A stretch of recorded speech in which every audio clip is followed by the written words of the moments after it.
గురువుగారు మరి వృషభ రాశి వారి జాతకం ఎలా ఉండబోతోంది? వృషభ రాశి మీద వృషభ రాశికి శని రాజయోగప్రదుడు అని చెప్పబడినందువల్ల వృషభ రాశికి అధిపతి అయినటువంటి శుక్రుడు ఉగాది రోజు ఉచ్చస్థానంలో ఉండడం చేత శని భగవానుడితో కలియడం చేత శుక్ర గురులు పరివర్తనం జరిగి ఉండడం చేత శని భగవానుడు గురువును చూడడం చేత శనీశ్వర అపార కృప ఆ వృషభ రాశికి తులారాశికి అమిత యోగాన్ని ఇస్తుంది. గతంలో నేను ఆ శని భగవానుడి గురువుని బేస్ చేసుకొని నేను రేవంత్ రెడ్డి గారు సీఎం అవుతారని 2 సంవత్సరాలకు పూర్వమే చెప్పడం జరిగి ఉంటుంది. సో అటువంటి యోగాన్ని వృషభ రాశిలో ఉన్నటువంటి వారికి మహోన్నత యోగాలు ఇవ్వడానికి సమర్థుడైనటువంటి విధంగా శని భగవానుడు ఈ సంవత్సరం వీళ్ళకి మంచి చేయబోతున్నాడు. అదే కాకుండా వృషభ రాశి వారికి ఏదైతే కర్మస్థానం అంటారు 10th హౌస్, ఆ లార్డు కూడా శని భగవానుడే. గత 2.5 సంవత్సరం ఆయన 10th హౌస్లో ఉన్నప్పుడు వీళ్ళకి వృత్తి ఉద్యోగాల్లో సాధారణ యోగాలు ఇచ్చాడు. మంచి యోగం ఇస్తున్నప్పటికీ కొంచెం సాధారణంగానే ఉంచాడు.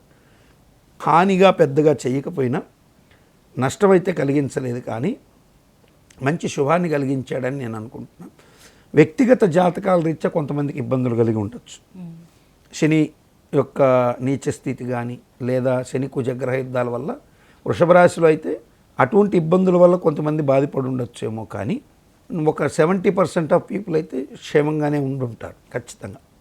సో వృషభ రాశి వారికి అద్భుతమైనటువంటి యోగాలు ఈ సంవత్సరం ప్రారంభం నుంచే కనపడతాయమ్మా. నూతన గృహాది యోగాలు ప్రాప్తించే అవకాశాలు ఉన్నాయి. తర్వాత రాజకీయ రంగంలో ఉన్నటువంటి వారికి ఆకస్మికమైనటువంటి యోగాలు కలుగుతాయి.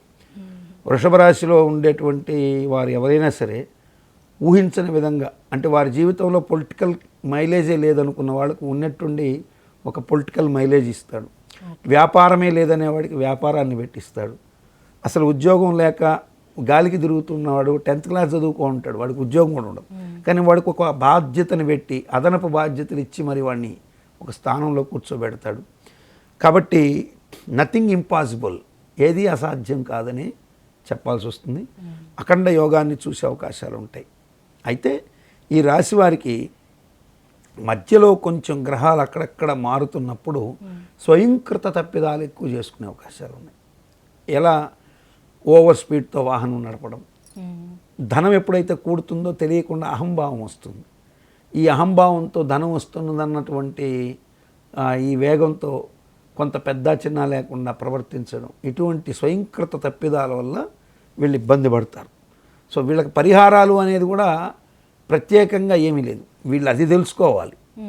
మనకు బాగా కలిసి వస్తున్న సమయం కొంచెం నోటి నదుపులో పెట్టుకోవాలి, వాహనాన్ని జాగ్రత్తగా పెట్టుకోవాలి, తొందరపాటు తనం లేకుండా ఉండడం అనేదే వీళ్ళకి పరిహారం. సో ఆ విధమైనటువంటి దోషాలను నియంత్రించేటువంటి వాడు దక్షిణామూర్తి స్వామివారు, దత్తాత్రేయుడు. వాక్ స్థానాధిపతి అయినటువంటి బుధుడి మీద కూడా నియంత్రణ కలిగేటువంటి స్థితిని ఇస్తారు. కాబట్టి ఆ పరిహారంలో దత్తాత్రేయ స్వామి వారిని, దక్షిణామూర్తి స్వామిని పూజ చేసుకోవడం ఈ వృషభ రాశి వారికి అత్యంత యోగాన్ని ఇస్తుంది. మేషరాశి వారిలాగే వృషభ రాశి వారికి కూడా ఆ యోగాన్ని ఇవ్వగలిగిన సమర్థులు దక్షిణామూర్తి మరియు దత్తాత్రేయ స్వామి వారు. ఆ యోగాన్ని కనుక వీళ్ళు జాగ్రత్తగా పట్టుకుంటే మంచి యోగాన్ని పొందే అవకాశాలు ఉంటాయి. అదే కాకుండా వృషభ రాశిలో ఉన్నటువంటి వారికి ప్రత్యేకంగా బంగారం ఇటువంటివి యాక్చువల్గా శని చూస్తే ఇనుము కలిసి రావాలి, కానీ వీళ్ళకి వృషభ రాశికి సూర్యుడు కూడా యోగాన్ని ఇస్తాడని ఉంది జ్యోతిష్ శాస్త్ర ప్రకారం. కాబట్టి బంగారం కొనిపెట్టుకోవడం వీళ్ళకి మంచి శుభాన్ని కలిగిస్తుంది. బంగారం అంతో ఇంతో కొనుక్కుంటే మంచి యోగాన్ని పొందే అవకాశం ప్రస్ఫుటంగా ఉంది.